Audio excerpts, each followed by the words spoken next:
Selama ini, Profesor Melayu Malaysia selalu gembar-gembor mengenai nostalgia alam Melayu. Mereka juga sering mengajak kembali ke zaman kepulauan Melayu dan masa perdagangan rempah-rempah. Saat itulah bahasa Melayu, yang berasal dari Sumatera, menyebar ke Nusantara. Sekali lagi, bahasa Melayu berasal dari Sumatera, bukan dari Malaysia. Jadi kaum Melayu asli dan palsu di Malaysia, yang sok paling Melayu, sebetulnya hanya peminjam bahasa Melayu dari wilayah Indonesia. Sayang sekali, kenangan indah itu sebetulnya tinggal kenangan. Karena, sudah lama Indonesia merdeka.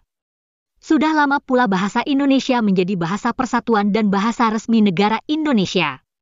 Dan sekarang, suka atau tidak, bahasa Indonesia amatlah dominan di Nusantara. Suka atau tidak, dominasi bahasa Indonesia itu berpengaruh besar terhadap perkembangan kebudayaan dalam arti luas.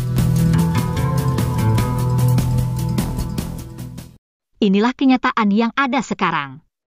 Biar lebih asyik, kita bahas dulu dunia musik dan hiburan di Indonesia. Sekali lagi di Indonesia, bukan di alam Melayu. Saat ini Indonesian Idol sedang digelar. Ajang ini cukup bergengsi. Lagu pop Indonesia tentu saja banyak dinyanyikan. Dan yang lebih penting lagi, komunikasi ajang ini adalah menggunakan bahasa Indonesia.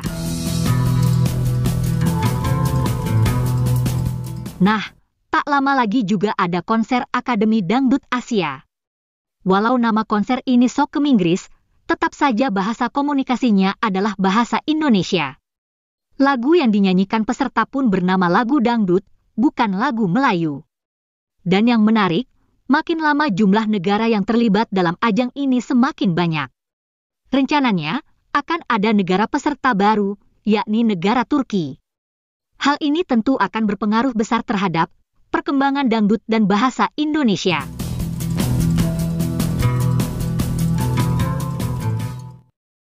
Sekali lagi ingatlah, konser Indonesian Idol dan Akademi Dangdut Asia itu digelar oleh stasiun televisi Indonesia, bukan stasiun TV Alam Melayu atau Kepulauan Melayu.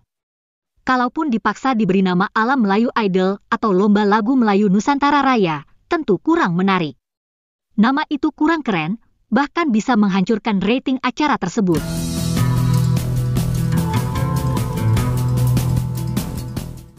Perkembangan menarik yang lain adalah stand-up comedy. Walaupun judulnya juga ke Inggris, tetap saja pesertanya menggunakan bahasa Indonesia. Perkembangan stand-up comedy di Indonesia amat pesat.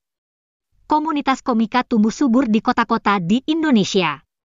Dan jangan mencoba untuk mengubah nama ajang tersebut jadi Lomba Lawak Kepulauan Melayu atau Lomba Lawak Berbahasa Melayu, antar bangsa atau antar provinsi. Karena bisa bikin acara itu tak laku. Itu tadi hanyalah beberapa contoh perkembangan di dunia musik dan hiburan. Tentu produk budaya lain seperti sinetron dan film juga terus berkembang. Demikian pula di bidang seni dan sastra. Karya-karya penulis baru terus bermunculan. Semuanya menggunakan bahasa Indonesia, bukan bahasa Melayu.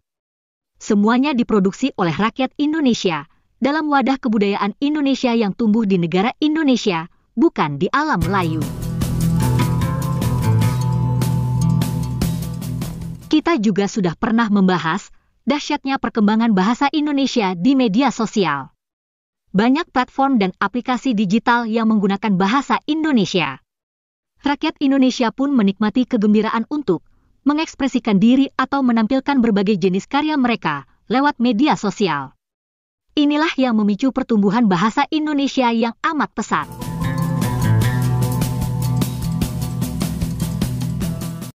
Dengan perkembangan bahasa Indonesia dan kebudayaan Indonesia seperti sekarang, lalu bagaimana caranya kita kembali ke zaman rempah-rempah? Dan kenapa pula kita harus kembali ke zaman itu?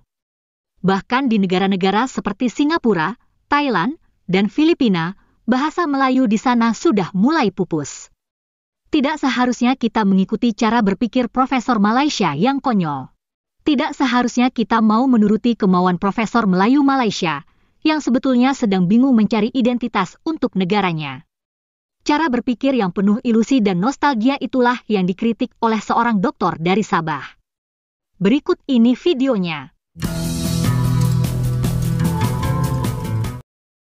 Kita selalu ada sentimen apabila terutama sekali dalam usaha bila kita kata kita ingin mengantarabangsakan bahasa Melayu, kita selalu ada sentimen-sentimen yang kita bawakan. Misalnya tadi pun disebutkan tentang nostalgia lingua franca zaman Melaka dulu. Kita punya usaha sekarang ni adalah banyak untuk menawarkan banyak strategi yang bersifat penawaran. Tapi itu saya kata kita perlu mula berfikir sekarang bagaimana untuk kita mencipta permintaan. Sebab bagus juga, saya tidak kata bahawa kita perlu menghentikan usaha kita untuk mewujudkan kursi-kursi yang di sana tu yang ditajak oleh kita sepenuhnya, di mana seolah-olah kita membawa ubi kayu tu dan pergi di sana, makanlah kamu, kami bagi secara percuma. Saya tidak kata bahawa itu perlu dihentikan, tetapi dalam masa yang sama, kita perlu juga meningkatkan usaha-usaha kita untuk meningkatkan permintaan itu sendiri. Supaya masyarakat antarabangsa ini rasa perlu. Kan? Okey, kita lihat kepada kita punya nostalgia. Saya mau kaitkan ini. Bolehkah? Teruskan. Mana? Ini yang selalu kita gunakan kan. Kita bermain dengan nostalgia lingua franca masa di zaman Melaka dulu. Kita sekarang ni bukan berada dalam situasi itu. Sebab dulu dia menjadi lingua franca kerana dunia melihat keperluan kepada bahasa Melayu itu. Sebab dia adalah bahasa perdagangan, rempah kan. Kalau kamu datang daripada China atau datang daripada Barat, Eropah, kan Amerika. Kalau ingin mendapatkan rempah yang terbaik daripada Nusantara ini, perlulah tahu berbahasa Melayu kan, negotiate dengan orang lokal. Kalau tidak, kamu dapatlah rempah yang kan. Jadi ada keperluannya di sana kan. Dia bukan pada masa itu dia menjadi lingua franca bukan sebab kerajaan Melaka atau kerajaan Melayu berusaha merata-rata dan menubuhkan kursi-kursi pengajian ataupun mewujudkan promosi-promosi, tidak kan, tetapi keperluan itu datang secara organik kerana ada permintaannya kan. Jadi itulah mereka, dia menjadi lingua franca. Sama juga dengan Jepun, kita bercakap tentang ramai orang bercakap tentang romantika Jepun bila ingin memperjuangkan tentang bahasa Melayu ini. Ia perlu ditawarkan, kita perlu, betul, saya tidak ada masalah untuk memertabatkan bahasa Melayu. Tapi saya kata kita perlu melihat kepada strategi kita. Kan? Sama ada dia berada pada landasan yang betul ataupun tidak.